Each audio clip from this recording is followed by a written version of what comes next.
We are back on your Tech Report. Thank you guys so much for being with us each and every single week. Mitchell, I got really excited because you said Michael Cannovo is joining us from Super 73, and every time Michael's here, he tells us about stuff that I just take my credit card out for. That's the idea. If I even have a chance to pick it up or, reserve my spot in line, because by the time we're talking to him, they've already announced something like this week, for example. Not just announcing one thing, but announcing so many things. I know. Some really big news. So, of course, if we're talking Super 73, one of our favorite companies, one of our favorite people, the co-founder of Super 73, Michael Cannovo, thank you for joining us. Thank you. Thank you. Thank you, as always, guys, for having me. I appreciate it. The fanfare is too much. Thank you. Michael, you guys are just, I think back to the first time that we had you on, and I don't think there was there even a warehouse or an office or of any kind, really? Or there was. Yeah, there we was. were in it was an office that was the size of this set I'm currently talking to you on. And so, I'll tell you, I think we had a lot less room, but I feel like I was also a lot less tired back then. So I apologize for, I'm trying to keep my energy up. That launch event, I don't know if I've ever been like so drained after something, but I think it was just because we were all sort of holding our breath for months, and to finally have it out and released is nice, because I can stop having nightmares about it leaking. Well, to those people who are listening and have no idea what you're talking about, tell us the news. Yes. So Super 73, we just announced a slew of new products, but among those seems to be one that's getting a higher level of attention, and that would be our C1X. That's a concept design for let's call it a motorcycle that we're going to be releasing, but this thing is really far from a motorcycle, and so we can kind of talk more about that. But that's an easy word to kind of address the larger market. And for a lot of people that don't know, first of all, Super 73 is an amazing brand. In fact, did you guys just win an award? Because we talked about this a little bit. Can you talk about that? Or yes, we won Fast Company top 10 brands in the U.S. So we sneaked in there at number 9. But we were talking about it like it's an honor to even be on that list as a bike company, and we talk about that a lot. In that, bike companies don't normally kind of play the brand angle. So it's cool. The further we get into this, the weirder, the brand has gotten, and the more it's kind of exploded into its own life. But when we first started talking, Michael, you really said at the very beginning, I think you guys were sort of laser focused on what you wanted to be. And you said at the end of the day, we're a lifestyle brand. You guys make amazing products. And, you start, for people, again, that haven't heard you on the show before, you've been on many times, or if they hadn't heard of you, we're Super 73, incredible company that makes electric motorbikes. We don't say bicycles because they are electric motorbikes. Some of them have pedals. The new motorcycle does not, of course. And the motorcycle is a big deal because this is one of your most requested products, is it not? Have you had people over the last several years saying, hey, is there a chance you'll ever make a motorcycle? Were you guys tired of hearing it? And that's why let's just make this so people stop asking. But that's a big deal. Talk about the product. And you said sort of a motorcycle, but explain a little bit. Yeah. So it's fascinating because, we got a Series B funding back in 2019, right before the pandemic, or perhaps who knows, maybe 2020. We got Series B funding. Together, right? Yeah, I know. I don't even remember yesterday. And we did a poll. We've never actually done like a true focus group sort of kind of test. And our new investors were like, hey, we want to kind of get to understand your community more. So they ran a poll. I believe there was about 5,000 participants, and we asked one kind of vague question, like, what would you like to see Super 73 release in the future? And we were expecting, a slew of different products, but the number one request was a motorcycle. And that was something that we'd always kind of thought about, but we had never had the validation for. And I believe it was 46% of the participants. Wow, that's a huge percentage. It was a massive percentage. Yeah. Said they'd like to see a motorcycle, which if you do the math on that, overnight, we would be one of the biggest motorcycle brands in the US. And so we were like, maybe we should pursue this. So we started to kind of develop out the idea of the C1X, knowing that we didn't have necessarily the manufacturing capability at the time, but we were like, we got to get this thing started because the partners are going to fall into place when the time comes, but let's get the idea out there.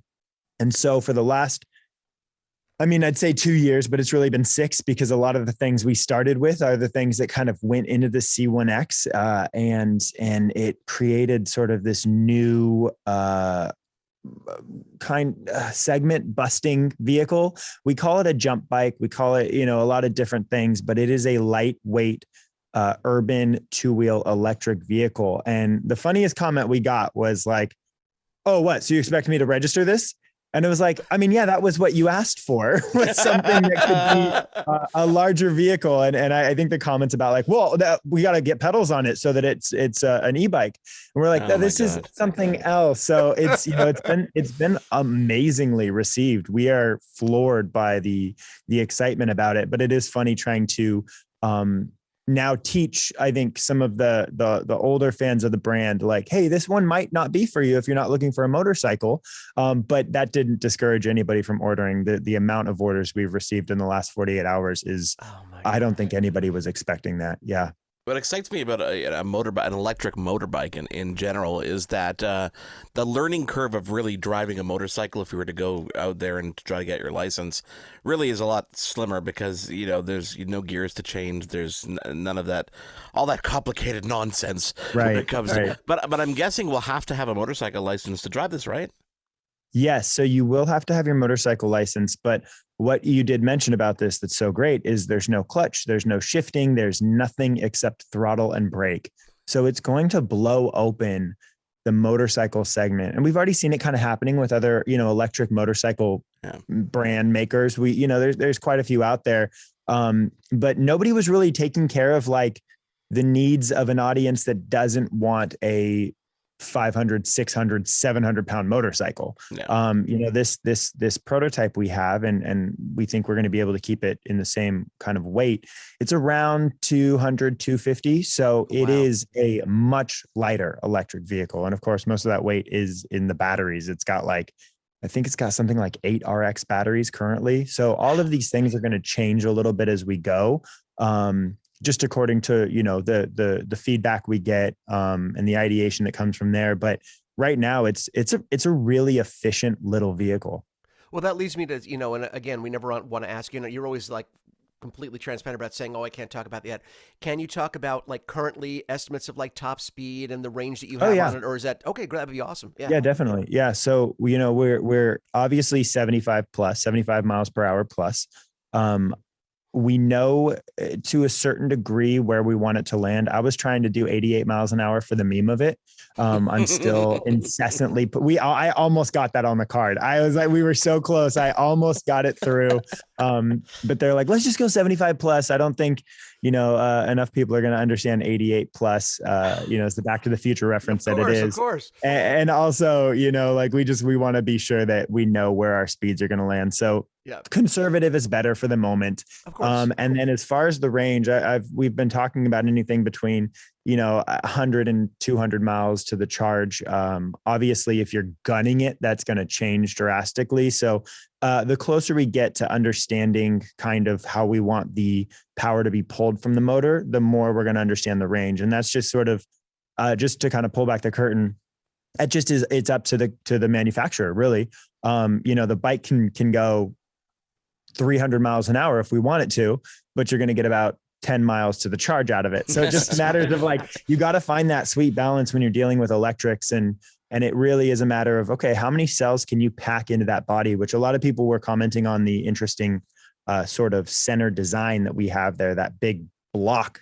That big block is entirely cells. So it just depends on how creative we get with placing the cells inside of that block. Well, the engineering part comes in really big here. Obviously, it's that way with all of your vehicles. You want to make sure you have a purpose-built vehicle that's comfortable, that has the range, it has the power. When you're talking about something that goes this fast, the balancing becomes so much more important. The balancing becomes important for high-speed turning, for the overall performance of the vehicle. Everything is sort of exacerbated by that speed. So the power-to-weight ratio and the placement, the center of gravity, I'd imagine, becomes huge. So adding those cells and finding a good way and a good position for them, I'd imagine becomes, it is like not rocket science, but it is a big engineering feat to be able to put something that works well at that speed in a way that it's going to be able to still be, handling perfectly on the road. So that's a huge deal. Absolutely. I mean, we brought in the best of the best to engineer this thing. I obviously can't talk too much about the behind the scenes, but I think there's a couple of comments we saw that was like, oh, it's a Super 73 thinks they can just design and manufacture a motorcycle. And as much as it's yes on that, we can do whatever we kind of put our minds to. We brought in the right people to accomplish this because we know our limitations. We know, we know where we want to be stronger. We know what market we want to address. And we can't do that by ourselves, in the same way that we've brought on collaborators for a lot of really awesome projects in the past. We have some partners that we're going to be announcing here pretty soon. And I think once we announce those partners, everybody's going to be like, oh, okay, yeah, then this is going to be an incredible product. And we're excited to get to that point. Oh, that is funny. Yeah, I always say the smartest people in the world not know their limitations, but know when to collaborate and bring people in, and know when to delegate to other people. But it's great to bring other minds in that sort of fill the gaps. But I do believe what you say. I think that if you guys decide we want to build this, I say, yeah. I mean, who would have thought at this point? I mean, you guys have come up so fast. And to people that don't know, it's like, oh, what do you mean? It's not an overnight success story. You guys have worked very hard. Nothing's being handed to you. You guys have worked for everything that you've achieved. But if you look at the timeline from where you started, that timeline to where you are now, and I feel like I say this every time with you, Michael, but part of you has to step back and go, holy crap, look at this. Look at what we've achieved and look at what we've What would little Michael from several years ago say to Michael, big boy Michael today? It's so funny because I remember, and I'll be very blunt about this, like early on, a year in or so, we were so tired and it was like such a grind. And, we've told the story very often about like selling things that we own to pay our bills and just keep the lights on, co-founder sleeping in the warehouse. But we were like, man, if somebody offered us $3 million for this company, that would be the greatest day ever. And it's so funny, like closing events like the one we just closed and looking at our sales and being like, whoa, we were going to sell the company for like how much? Because it became something so much bigger than any of us even perceived it to be. I think we were so excited at the opportunity to make something awesome.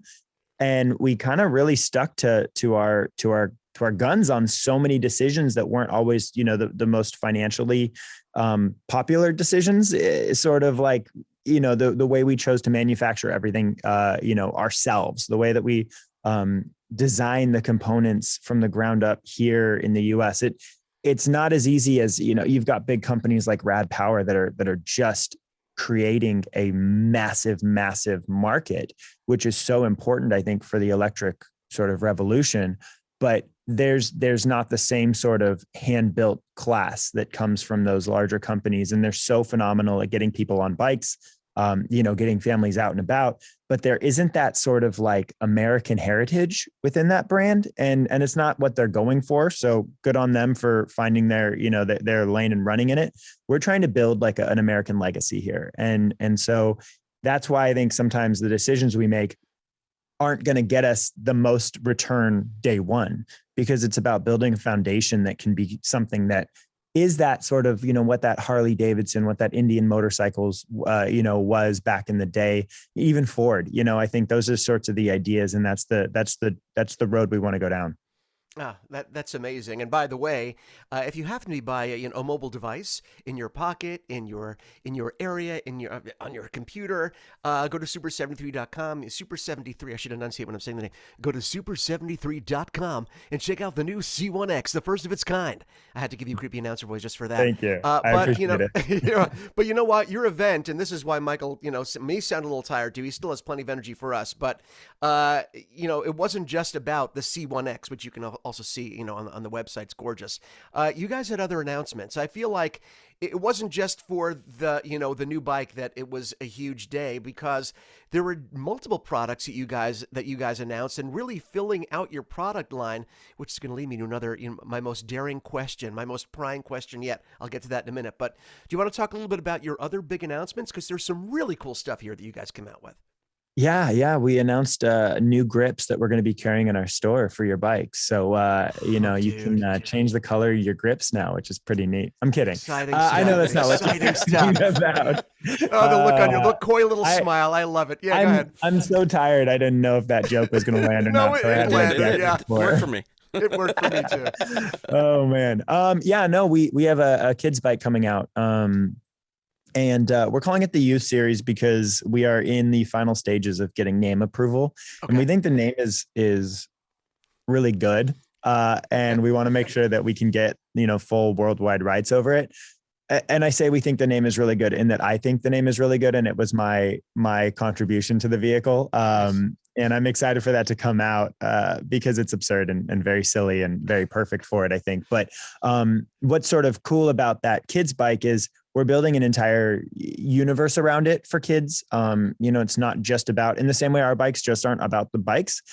This kid's bike is not just about the bike. We want to build, a consumable IP property around it that allows kids to really collect around the bike, really feel that same ownership that our current Super Squad feels over their bikes, where they customize them and make them their own and kind of go on their own little adventure with it. We want to do the same thing for the kids. So you're going to see an entire ecosystem of accessories and fun little toys and add-ons that kids are going to be able to have that really allow them to attach themselves to these bikes. So I like the design. I like the colors. I mean, I'm only bummed that they're not big enough for me to ride.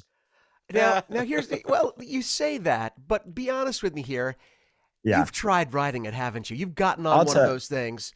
Oh, 100%. I mean, I can't, I don't think I can, I don't think our legal team will allow me to say that it can handle my weight, but it definitely, the ones that I was riding, I was handling my weight just fine. But I also know our modding community out there is going to be like putting big old motors on the back of these things and ripping around. Yeah.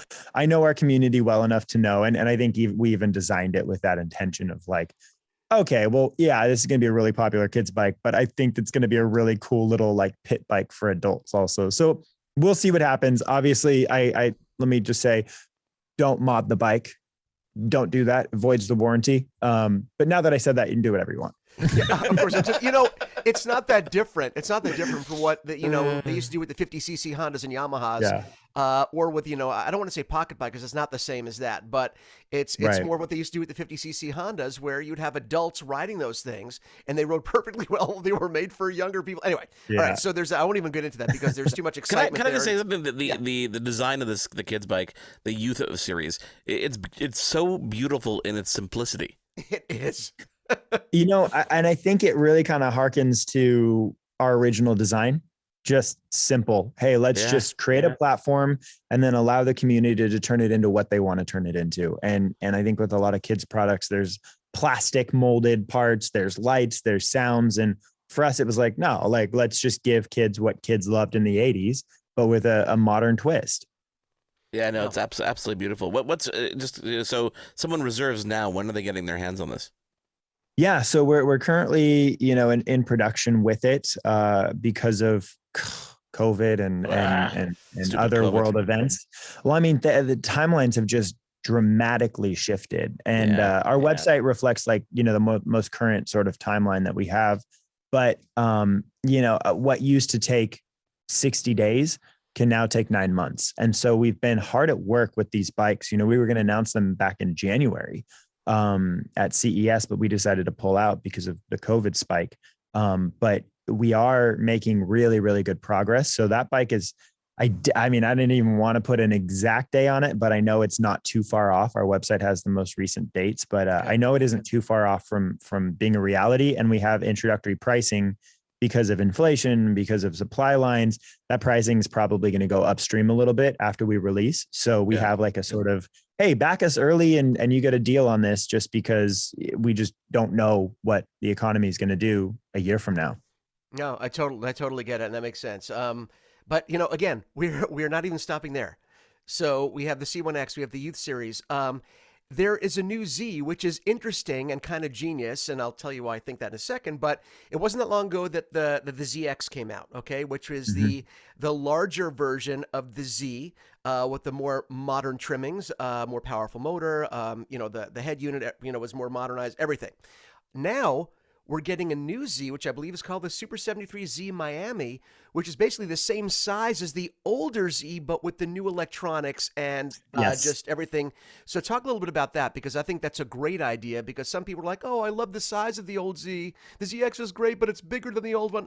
So now you were listening to that group, and you kept the smaller form factor with all the new trimmings, which I think is awesome. We accidentally made the same bike, and the only difference is 2 inches. And that's basically where we're at. I will not even make my comment here. I will not make the comment that everyone's expecting, because it's not appropriate, but that can make a big difference. That's all I'm saying.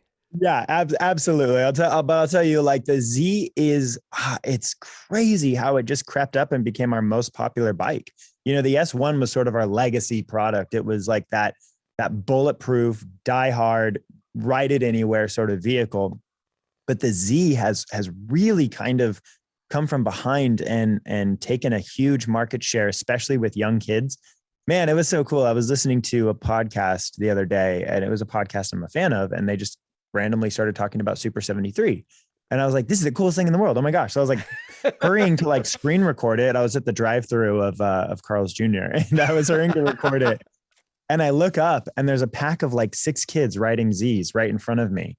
Down the street. And I was like, this is the coolest thing ever. And so the Z has been getting a lot of love. So we said, hey, let's make this an even better bike. And so it has the same battery capabilities, the same motor now as its older brother, the ZX. And the battery is now removable, which was the biggest complaint across the board for so long. And we knew it. And that thing now pops off.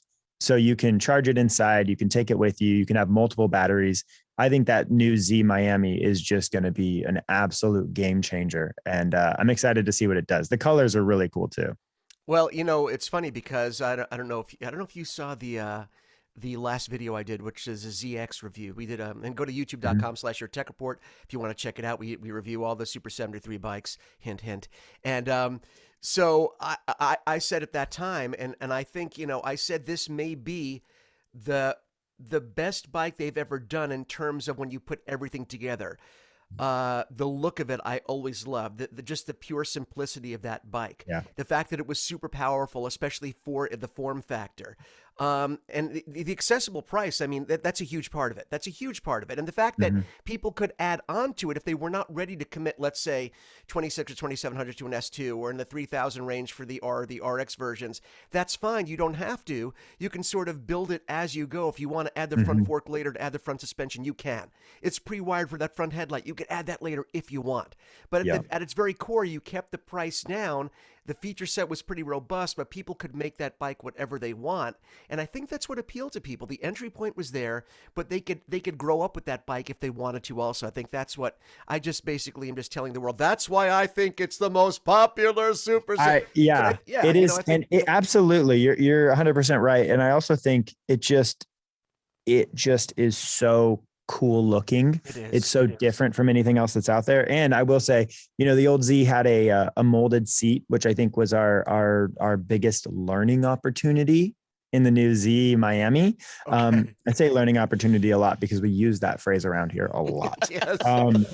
And so that's a new, it's very, very similar to the ZX seat. That is potentially our most comfortable seat we've ever made. Yep. This massive sort of like banana seat style with, now it's just got a huge amount of foam. And so I think this thing is going to just tear away and become sort of the icon of Super 73. Oh, I totally agree. Now, are there any? Now, there were other announcements.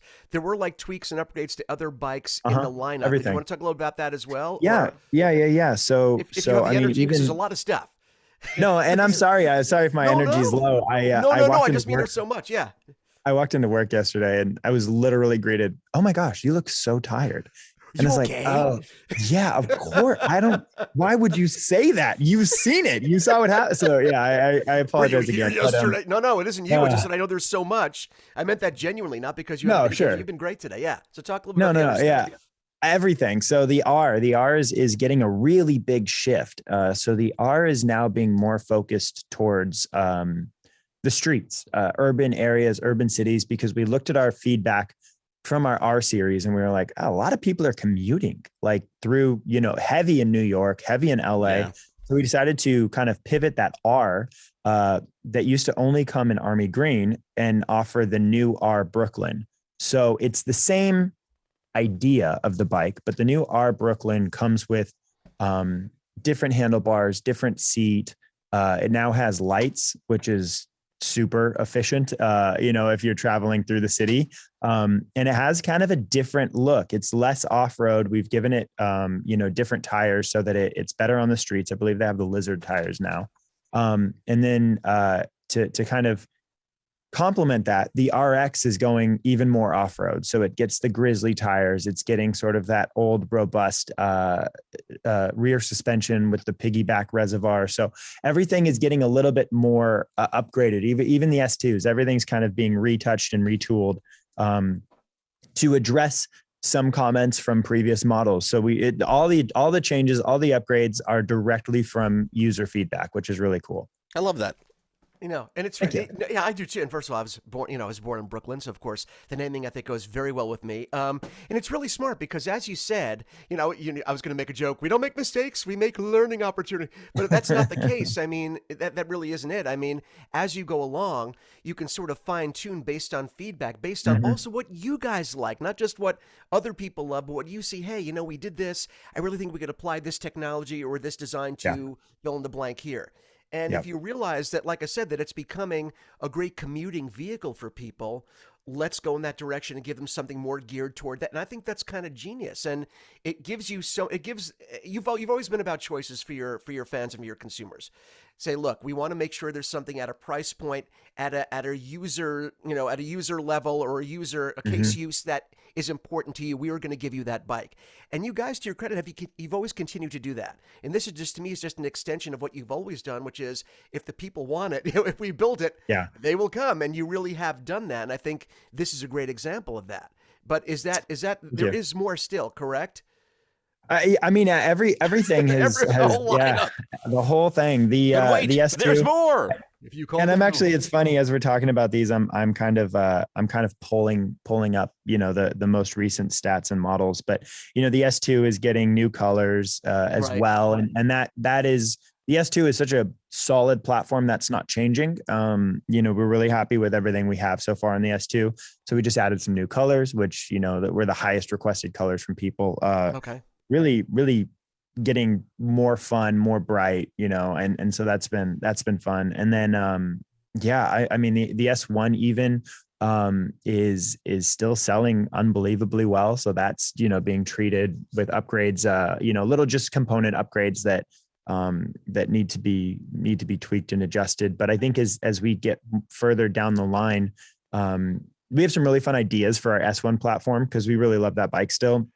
So that's eventually going to evolve into a really interesting sort of creative exclusive that comes in different colorways, different collaborations, different licenses. So, even the old bikes are being taken care of, and they're going to be sort of purposed in a way that allows people to still love these older legacy bikes. Okay, now you just sort of led me naturally into my most probing question yet. I feel like we're 60 minutes, Your Tech Report turns into 60 minutes. I'm Mike Wallace. Now I'm dating myself at 60 minutes. You're putting on rubber gloves. This is worrisome. No, this is not that kind of like probing exam. Believe me, I've had enough surgeries and procedures to have enough respect for other people's bodies to not do that. Okay, so here we are, and I'm gonna have to take a deep breath because I'm not even. Yes. I have the site pulled up, but just from let me see if I can. Okay, so.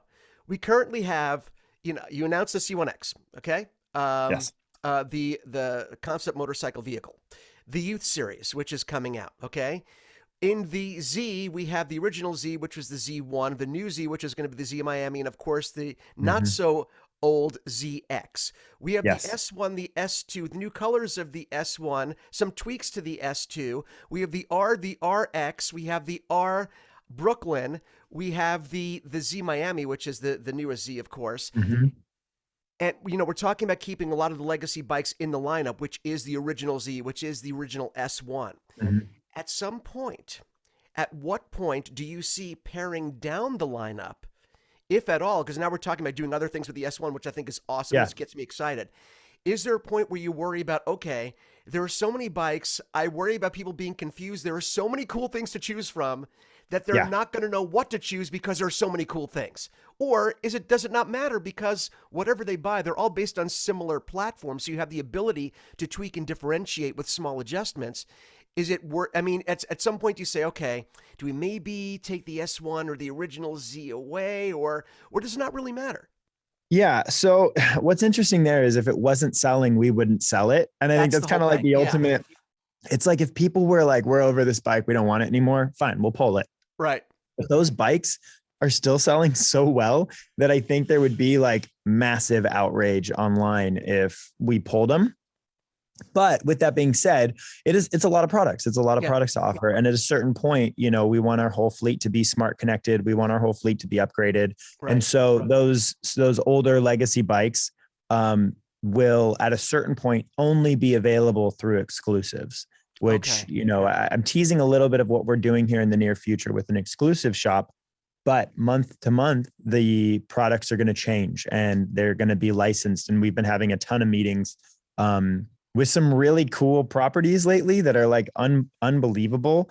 I don't want to get in trouble, so I don't want to say anything on record, but really big blockbuster properties hey, if you want an S1 in collaboration with your favorite series or movie or property, it's going to be available here or, on their site. And so those bikes are going to continue to sell just because they're so efficient. But we're going to have a lot of fun dressing them up. How do you handle the logistics of production of all this? Like, because you obviously, I'm gonna guess you have multiple production partners at this point, in order to handle the capacity here. But does it like, do you have to pick and choose priorities here, or is this a well-oiled machine at this point?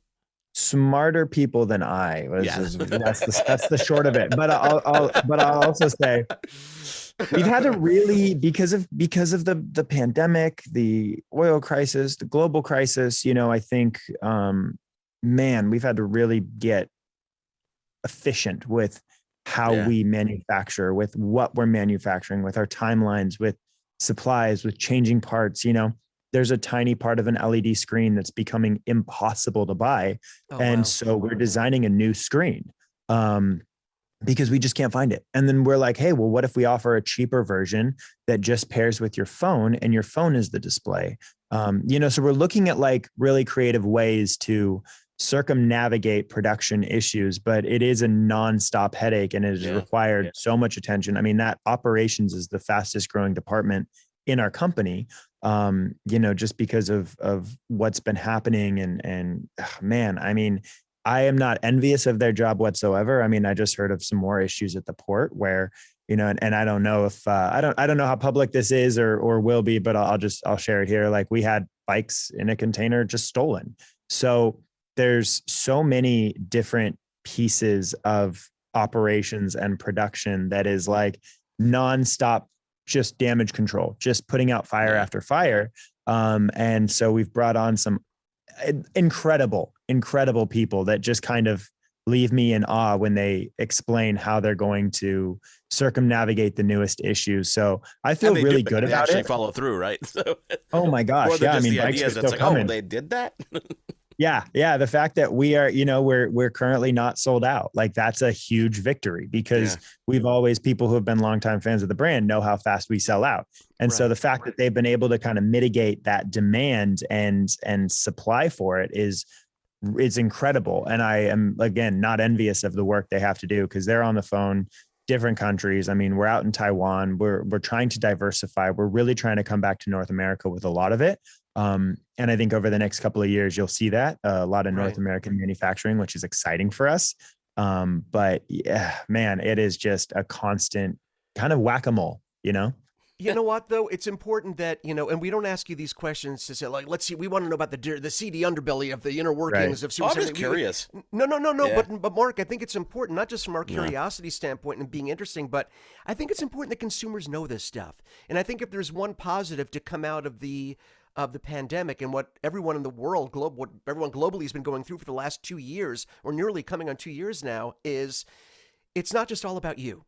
It's not just all about us. It's not just all about you and me. And I think people realize they never have never been more aware of what goes into that food reaching their table, that product reaching their store, that product reaching their home. They just know you click a button or you pick up a phone or you go into a store and you take out a piece of plastic and then you take it home or it's delivered to your house.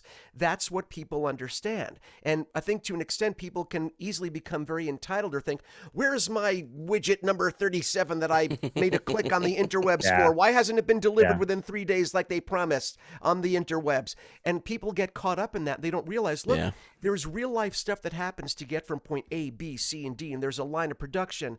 There are people that produce, that manufacture, that supply all the different parts, and they don't realize that until something like this happens. So if anything, maybe it'll give people greater appreciation for what companies, even like companies like yourself, and thank you for being transparent about it, have to go through in order. There are real people that go through real issues to bring the real products to you every day. It's not just a matter of pressing a button and it's magic.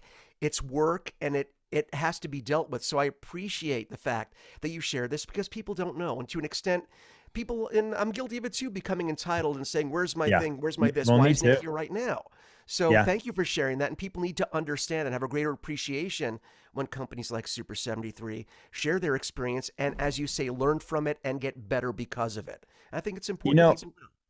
Thank you for saying that. I think being a business owner has made me such a better consumer, so much more patient, so much more understanding. And even, I've been able to educate some people. I frequent TikTok a lot, and a lot of times there's, and I'm a big fan of the Star Wars world and the community, and there are some there's delays and stuff, there's production issues, there's manufacturing issues.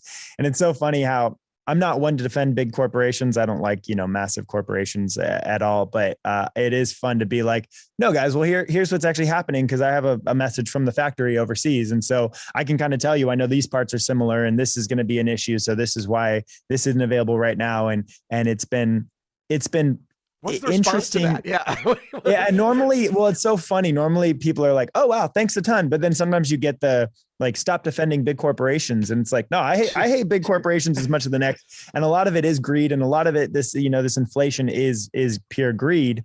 But, there are some that are very valuable. There's some actual, honest, truthful, complaints that these bigger companies are facing, because what we've seen, especially in like the chip world, which, we have a lot of chips in our bike, is this mass buyout from these mega corporations of the next 4 years of chip inventory. And so a factory that we were once able to go to and be like, hey, we need 60,000 of these chips for March. We need 100,000 for June. They're now like, hey, we just sold out 10 million for the next 3 years. So you're going to have to go somewhere else. And that's the answer. And so those are the things we're facing. Is kind of like, it's not organized crime in that it's illegal, but it's like these big companies are like buying these factories out, in some cases buying the whole factory. We've seen also big corporations buying container ships, because you just can't get container ships to get things over here. It used to cost us $900 to rent a container. Now it costs upwards of $25,000. That's a big that's big inflation. That's big change in price. And that's going to affect everything, and trying to keep those costs from hitting the end consumer is always our biggest thing. There were 6 price increases last year that we just ate. We just were like, you know what? We're not going to make the money. It is what it is. We're not going to raise our prices. We did that 6 times before we were finally like, all right, we got to have a little price bump here at the end of the year. But that's kind of what you're seeing, and especially now with the Russian aggression, the invasion of Ukraine. I mean, I'll even tell you, like, that's affecting us, huge, because Ukraine is a massive manufacturing country. We made our bikes in Ukraine for quite a while. And, we got out of there well before this issue, and this devastating crisis is happening to them. But even the response is there. I'm a big fan of McDonald's, and while I'm very glad that they pulled out of Russia, my 2 double cheeseburgers and 1 large fry increased by like $3.50 overnight. And so, you see these things no matter what you're doing, no matter where you are. And I think it's just a new kind of issue for us to circumnavigate, or for consumers to just kind of get comfortable with for the time being. Your body will thank you for not having that double cheeseburger. But the funny part is, I mean, Michael looks great. He's young and he's fit, and God bless you. You can eat that stuff and still look the way you do. I don't know if that's a blessing or a curse. It's probably both. It's a little bit of both, but yes, yeah. Yeah, we'll see. We'll see how long these organs hold up, but maybe these price hikes will help. This would be funny if, like, one night, overnight, all of a sudden you looked awful. All of a sudden you showed up on camera. You're just like, what happened? It's like, you know what? It's that last double cheeseburger pushed me completely over the edge, and this is what happened to me. It could be that, or it could be that I stop eating them and then I become awful looking. I've often joked. Yes. I think maybe I'm half preservatives at this point. So, right. And when the radio interview ends, Michael goes back into his jar. Yes. Yeah, exactly. Oh my gosh. Okay, so this has obviously been an incredible week for you. Mark, I feel like we say this all the time. I feel like we could talk for another hour, but I almost feel guilty like keeping Michael any longer. No, Michael needs to go to bed now. I can see his eyes are kind of drifting away. No, they're not. But, he's been so generous with his time. But I got a question. Hang on. I got one last closing statement here. Okay. Of course, guys, go to super73.com. You can check out all the bikes, and Mitchell will, of course, be visiting you if he hasn't already, because Mitchell doesn't even tell me, by the way, anything that you tell him, which is kind of cool. I tell you what you need to know. I have to ask you the most important question of the day, which is, what was your reaction to the Obi-Wan trailer? Oh. Man, incredible final question. Thank you for asking. I am endlessly excited. I love the era of fandom we're living in, both, with even DC, Marvel, Star Wars, all of it is, everybody is in like this fierce competition to make the best version of everything. And that's capitalism when it's at its finest, is this sort of like this competition to create this art that is so impactful and meaningful and successful, which is always a big deal. So big fan of what we've seen so far. Big fan of the cinematography in the trailer. It feels like epic. We're going to get 6 movies, and I'm thrilled for that. How about you? The same reaction. Like, I made Mitchell watch it. He hadn't watched it. And I think I was it after we recorded the show last week. I'm like, Mitchell, I can't believe you haven't seen this.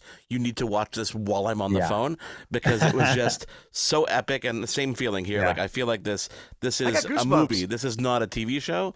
The fact that we're going to be able to follow this for 6-8 weeks. I don't remember how many episodes it's going to be, but going to be insane.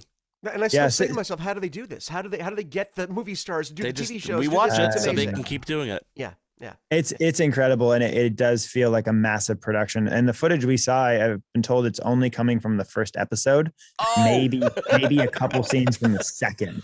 Right. Oh wow. So they're also they're giving us nothing. They're like this marketing is going to be very conservative, and I think that we're not going to see a lot until we see the actual thing. I love it. I'm excited. Oh, dude, thank you so much for coming. Thank you for doing this, and I feel like as big as you guys become, you stay humble and you stay connected to the people that got you where you are, to your consumers and the fans. And you guys have been amazing. And it makes us excited to continuously bring you back to talk about all the new stuff, because it never ends. There will always be new stuff. There will always be new creations, new directions. So congratulations on the announcements with the C1X, with the new Youth Series, with, the new Z Miami and the new R Brooklyn. I don't want to leave any of the babies out. So RX Mojave, again, oh my God. Oh, that's right. The RX Mojave. That's right. So again, go to super73.com, check out everything they're doing. And Michael, congratulations. And having known you throughout this entire ride, it couldn't happen to a nicer guy and to a better company. So keep on going, and we look forward to having you back soon. Thank you both for having me. Thank you for the kind words. You're always way too kind. Someday I'll come on and you guys can just roast me for some of the mistakes. So we'll do that one soon. But thank you for always being so kind. We don't even take the time to care. Michael Cannovo, thank you so much for being with us. On behalf of Mitchell Whitfield and Michael, I am Mark Aflalo. We'll speak to you guys again next week.